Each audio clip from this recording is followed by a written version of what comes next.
Mark avait emprunté un nouveau chemin dans les glaciers et les montagnes de l'Alaska. C'était un endroit où il n'était jamais allé auparavant, mais il avait entendu parler de sa beauté par un ami qui y était allé quelques années auparavant. Cependant, en marchant, il aperçut quelque chose d'étrange, figé dans la glace. Le bateau était une vision à couper le souffle. Mais lorsqu'il monta à bord, il n'en croyait pas ses yeux. En entrant dans le poste de pilotage, il ne put se contenir et poussa un cri à la vue de ce qu'il découvrit. Mark ne pouvait se contenir en suivant ce chemin inconnu. Il avait décidé de prendre des vacances en Alaska cette année sur les recommandations d'un de ses amis. Bien que ce dernier y soit allé des années auparavant, il lui avait conseillé de prendre cette route peu fréquentée, et Mark avait accepté. Il n'imaginait pas qu'il trouverait quelque chose comme cela. Mais avant de commencer, écrasez le bouton « J'aime » et abonnez-vous si ce n'est pas encore fait, puis activez la cloche de notification pour ne manquer aucune nouvelle histoire. Il n'avait pas entendu beaucoup de gens parler de cette route, mais il faisait confiance à son ami. Ce dernier lui avait donné des instructions pour atteindre un endroit magnifique sur les glaciers, où peu de gens se rendaient. Cette idée plaisait à Mark, qui adorait découvrir des endroits inconnus. Cependant, il se demanda si Tyler avait vu ça et avait oublié de lui en parler. Son ami lui avait recommandé l'endroit, et en arrivant à destination, Mark aperçut quelque chose qu'il n'aurait jamais imaginé dans un endroit comme celui-ci. Il s'attendait à un vaste paysage blanc et magnifique, avec des montagnes escarpées au loin.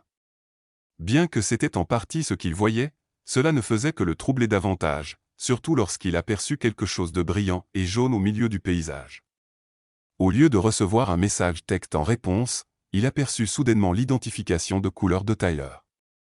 Avec les sourcils froncés, il décrocha. « Yo, Tyler, ça va ?» demanda Mark. Mark demanda, « C'est quoi ce bateau sur le glacier? Tu as retouché ça sur ta photo ou quoi ?» La question de Tyler troubla encore plus Mark. Est-ce que Tyler ne plaisantait vraiment pas? Qu'est-ce que tu veux dire? Je pensais que tu m'avais envoyé ici pour me faire une blague. Tu veux dire que tu n'as pas vu ça quand tu es venu l'année dernière? Mark se sentit soudainement nerveux à l'idée de la réponse de Tyler. Si ça n'était pas à l'année dernière, comment ça pouvait apparaître de nulle part? Non, mec, ça n'y était pas l'année dernière quand j'y suis allé. Tu peux me faire un FaceTime. Je veux vraiment te croire, mais ça me paraît tellement improbable que je dois le voir de mes propres yeux, répondit Tyler. Mark hocha la tête, oubliant que Tyler ne pouvait pas voir son geste. Mark sourit aux paroles de son ami. Tu es là en esprit. Si la réception de mon téléphone le permet, je continuerai à te faire un FaceTime quand j'entrerai. Comme ça, même si c'est en partie, tu seras encore là avec moi, dit-il. Mark se sentit soudainement moins nerveux, comme si, d'une certaine manière, Tyler était avec lui. Mark se dirigea et commença à comprendre la taille imposante du bateau lorsqu'il se retrouva face à lui. Comment était-il censé y entrer? Peut-être devait-il faire le tour pour trouver un moyen d'embarquer, suggéra Tyler, toujours au téléphone. Mark acquiesça. Ouais, tu as raison. Faisons ça. Monter à bord du bateau serait une priorité s'il voulait en explorer l'intérieur. Mark monta prudemment sur le pont, faisant attention à où il posait les pieds. En regardant autour de lui, le pont semblait plutôt vide. On devrait entrer à l'intérieur, dit Tyler, mais cela se révélerait être une grosse erreur. Mark localisa la porte menant au poste de pilotage, et alors qu'il s'en approchait lentement, documentant tout ce qu'il voyait pour son ami, il ouvrit la porte et éclaira l'intérieur avec sa lampe torche. L'air se bloqua dans sa gorge. Mark entra dans la cabine faiblement éclairée du bateau. Sa respiration était visible dans l'air glacé. Soudain, l'une des silhouettes sembla bouger légèrement, et ce fut suffisant. La peur de Mark éclata en un cri primal, perçant le calme glacé du glacier. L'appareil lui échappa des mains, tombant avec fracas sur le sol en bois, l'écran devenant noir alors que l'appel avec Tyler se coupait brusquement. Le silence qui suivit était assourdissant. Les murs glacés du bateau semblaient se refermer autour de lui, et l'obscurité devenait étouffante. Il se força à faire un pas, puis un autre, ses mouvements tremblants et incertains. Les pieds de Mark glissaient sur la surface glacée alors qu'il s'éloignait précipitamment du navire. Son regard revenait sans cesse se poser sur son épaule, s'attendant à voir quelque chose sortir du vaisseau. La coque jaune du bateau tranchait sur l'immensité blanche, une anomalie surréaliste dans ce paysage gelé. Il accéléra le pas, pressé de mettre autant de distance que possible entre lui et ce navire étrange. Plus Mark s'éloignait du bateau, plus le chemin de retour vers la sécurité lui semblait interminable. Le doute s'insinuait dans les pensées de Mark à chaque pas qu'il faisait. Avait-il vraiment vu ce qu'il croyait avoir vu? Est-ce que son esprit lui jouait des tours dans ce lieu désert? Peu à peu, alors que le bateau disparaissait de sa vue, Mark commença à ressentir un sentiment de soulagement. Plus il s'éloignait, plus l'air semblait moins oppressant, comme s'il laissait derrière lui un poids lourd. Une fois qu'il eut l'impression d'être à une distance sur du bateau, il sortit son téléphone, les mains encore tremblantes à cause du froid et de la peur. Il appela les autorités locales, la voix tremblante alors qu'il essayait d'expliquer ce qu'il avait trouvé. Il y a un bateau dans la glace. Ce n'est pas juste un bateau, il y a quelque chose qui ne va pas avec lui, balbutia-t-il. Les mots semblaient insuffisants, incapable de rendre toute la terreur de ce qu'il avait vu. Le répartiteur de l'autre côté du fil semblait distant et incrédule. Mark tenta de peindre une image de la scène, ses mots se bousculant. À l'intérieur du bateau, il y avait des silhouettes disposées en cercle. Ça semblait mauvais, terrifiant, expliqua-t-il, sa voix teintée d'urgence. Il ressentait le scepticisme du répartiteur mais persista, désespéré de transmettre la gravité de la situation. Le doute dans la voix du répartiteur n'ajoutait qu'à l'impression irréelle de toute cette expérience. La voix du répartiteur, quand elle se fit enfin entendre, était teintée de doute. « Vous êtes sûr de ce que vous avez vu, monsieur ?» demanda-t-elle. « Oui, je suis sûr. »« S'il vous plaît, vous devez envoyer quelqu'un. »« Ce n'est pas normal, » insista-t-il, sa demande soulignée par un sentiment d'urgence. Finalement, le répartiteur accepta d'envoyer une unité pour enquêter, bien que le scepticisme persistât. Mark termina l'appel et trouva un endroit abrité pour attendre, son corps tremblant à la fois du froid et des restes de l'adrénaline. Lorsque la police arriva enfin, leurs expressions étaient un mélange de curiosité et de scepticisme alors qu'ils se dirigeaient vers le bateau. Les émotions de Mark étaient comme une mer tumultueuse de soulagement et d'appréhension. Il était content de ne plus être seul, mais l'anxiété de ce qui pourrait ou non être découvert le rongeait à mesure qu'il s'approchait du lieu du bateau. Mark s'accrochait à un espoir fragile. Il espérait que la police verrait ce qu'il voyait, qu'il comprendrait et validerait son expérience.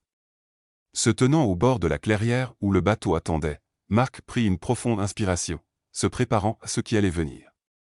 D'un signe de tête aux officiers, il prit la tête. Le bateau se dressait devant eux tel un spectre d'un conte oublié. Lorsqu'ils arrivèrent sur place, les expressions des policiers passèrent du scepticisme à une curiosité plus mesurée. La vue du grand navire jaune, frappant sur l'immensité du glacier, les prit par surprise. En marchant vers le navire avec les officiers, Mark ressentit une résurgence de l'anxiété qu'il avait éprouvée plus tôt. Avec la police à ses côtés, il ressentait une fragile sensation de sécurité, mais cela ne suffisait pas à calmer l'angoisse qui s'accrochait à lui. La police commença son enquête avec une prudence renouvelée, traitant le navire comme une scène de crime potentiel. Ils délimitaient la zone et commencèrent à documenter chaque détail. Alors que Mark observait, sa peur se confirma lorsque les officiers passèrent de sceptiques à enquêteurs, désormais totalement absorbés par le mystère du navire. La police se déplaça prudemment à travers la cabine, examinant la disposition étrange des squelettes et les taches sombres sur le sol et les murs. Ils parlaient à voix basse, sur un ton grave, discutant des scénarios possibles qui auraient pu mener à une telle scène. L'atmosphère était tendue, l'air lourd de non-dit. Ils prenaient des photographies sous tous les angles, évitant soigneusement de perturber la scène. Les policiers se regroupèrent, discutant de leurs découvertes à voix basse. Mark entendit des bribes de leur conversation et sentit leur frustration. La révélation que le sang et les squelettes n'étaient pas réels ne fit qu'approfondir l'énigme.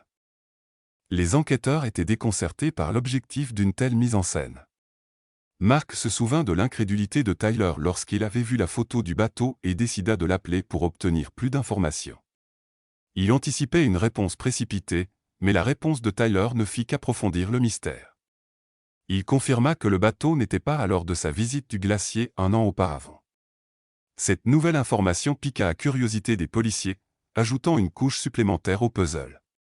Le fait que le navire soit apparu en si peu de temps sans que personne ne s'en aperçoive semblait presque impossible. L'enquête finit par buter sur un mur. Les preuves recueillies à partir du navire ne fournissaient aucune réponse claire sur la manière ou la raison de son apparition sur le glacier. Le navire, avec ses horreurs fabriquées, restait une énigme, ses origines et son but enveloppés de mystère. L'enquête de la police n'apporta aucune piste fructueuse. Ils fouillèrent leur base de données et contactèrent d'autres départements, mais rien ne sortit qui puisse expliquer la présence du navire ou son contenu étrange. Mark se débattait avec la nature surréaliste de l'incident. Une partie de lui se sentait stupide d'avoir eu si peur, tandis qu'une autre partie était perturbée par le caractère inexplicable de ce qu'il avait trouvé.